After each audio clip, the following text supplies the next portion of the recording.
Hello बच्चों, let's see this question. आपके पास यहाँ एक ऑर्गेनिक कंपाउंड गिवन है जो कि टॉलिन है।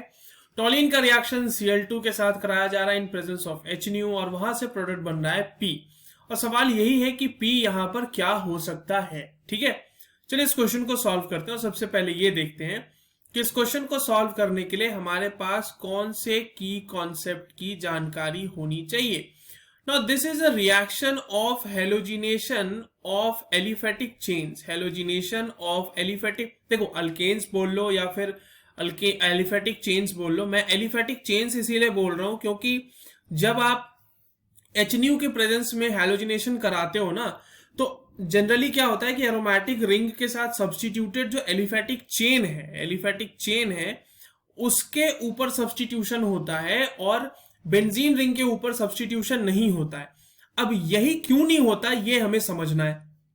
तो देखिए, हैलोजिनेशन ऑफ एलिफेटिक चेन की अगर हम बात करें ना, तो ये एक तरह का सब्सटीट्यूशन रिएक्शन है बच्चों। यहां पर क्या होता है कि जो हैलोजन आप लेके चले हैं वो हैलोजन हाइड्रोजन को सब्सटीट्यूट करके उसकी जगह पे जाके लग जाता है। पहली चीज ये। दूसरी चीज ये कि हैलोजिनेशन जो होता है HNO के प्रेजेंस में, या फिर आप यहां पर हाई टेम्परेचर भी ले सकते हो, या फिर आप यहां पर फ्री रेडिकल इनिशिएटर्स भी ले सकते हो, उन सबके प्रेजेंस में जो मैकेनिज्म फॉलो होता है बच्चों वो होता है फ्री रेडिकल मैकेनिज्म। अब देखिए, फ्री रेडिकल मैकेनिज्म मेरा बताने का मकसद ये था कि आपको अच्छे से ये समझ में आ जाए कि बेंजीन रिंग पे सब्सटीट्यूशन क्यों नहीं हो रही बेसिकली। तो फ्री रेडिकल मैकेनिज्म में क्या होता है ना बच्चों कि हाइड्रोकार्बन का भी एक फ्री रेडिकल जनरेट होगा रिएक्शन में। अब एक चीज आप देखिए, आपके पास जो टॉलिन का मॉलिक्यूल गिवन है, तो टॉलिन के मॉलिक्यूल में आप कहां कहां पर से हाइड्रोजन निकाल सकते हैं। तो यहां पर तो दिया हुआ है आपका CH3, तो आप हाइड्रोजन यहां से निकाल सकते हैं, या फिर इस पोजीशन से निकाल सकते हैं, या इससे निकाल सकते हैं, या इससे निकाल सकते हैं। ठीक है, अब अगर आप CH3 से निकालते हैं, मान लो CH3 का हमने बनाया रेडिकल, और रेडिकल बना बच्चों ऐसा, ये रहा आपका रेडिकल, जहां पे यहां पे हमने CH3 से एक हाइड्रोजन निकाला और यहां पर रेडिकल जनरेट कर लिया है।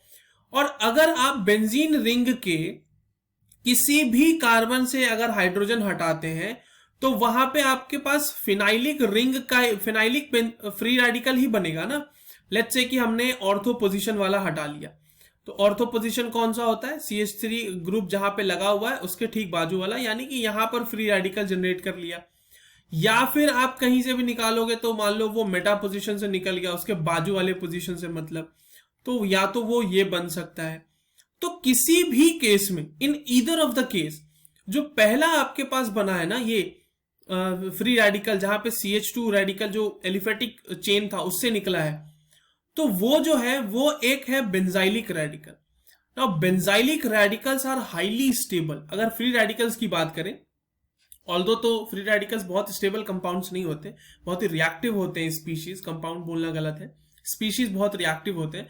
बट अगर रेडिकल्स में कंपेयर करें तो benzylic radical is far more stable then the phenylic radicals. और ये अगर बेंजीन से कुछ भी हटाओगे, अगर हाइड्रोजन हटाओगे, कुछ भी नहीं, हाइड्रोजन हटाओगे और रेडिकल जनरेट करोगे तो फिनाइल रेडिकल ही बनेगा।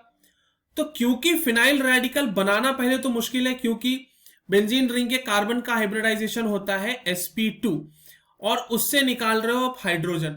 और अगर आप एलिफेटिक का ले रहे हो तो वहां पे हाइब्रिडाइजेशन है sp3 और उससे निकाल रहे हो हाइड्रोजन। ऑब्वियस सी बात है, आपको कम एनर्जी कहां देनी पड़ेगी, sp3 वाले में, क्योंकि जो बॉन्ड लेंथ होगा, जो बॉन्ड स्ट्रेंथ होगा carbon sp2 hybridised hydrogen bond में, वो ज्यादा होगा। तो इन सारी चीजों की वजह से जो बेंजाइलिक रेडिकल है या फिर जो एलिफेटिक चेन हमें दी हुई है ना, उस पे सब्सटीट्यूशन होना आसान होता है as compared to phenylic substitution, मतलब फिनाइल रिंग पे सब्सटीट्यूशन नहीं होगी। तो अब अगर हमारा ये जो गिवन कंपाउंड है इसको हम लोग रिएक्ट करा लें, चलिए इसको हम रिएक्ट ही करा लेते हैं थोड़ा सा। तो अगर हमारा जो ये गिवन कंपाउंड है, अगर हमको उस पर सब्सटीट्यूशन कराना है और मोनो सब्सटीट्यूशन कराना है, मतलब एक ही क्लोरीन का सब्सटीट्यूशन कराना है, बिकॉज हमारे प्रोडक्ट में भी एक ही क्लोरीन वाले ऑप्शंस गिवन है। अब अगर इसका आपने क्लोरीन HNO के प्रेजेंस में रिएक्शन कराया तो ये जो प्रोडक्ट बनाएगा बच्चों, वो प्रोडक्ट बनेगा ये, यहां पर CH2Cl होगा और साथ में आपको बाय प्रोडक्ट HCl मिलेगा। ठीक है, ये तो मिलना ही मिलना चाहिए. So this is our the product which will be forming in this reaction.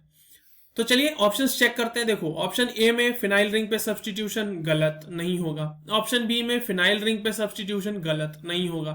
Option D में भी फिनाइल रिंग पे सब्सटीट्यूशन गलत, ये भी नहीं होगा. अभी आपको समझाया ना मैंने, फिनाइल रिंग पे सब्सटीट्यूशन नहीं होगी ऐसे केस में. और एज हमने देखा कि option C is the correct answer, क्योंकि यही प्रोडक्ट हमारा बना था अभी हमने जो रिएक्शन कंप्लीट करी थी उसमें.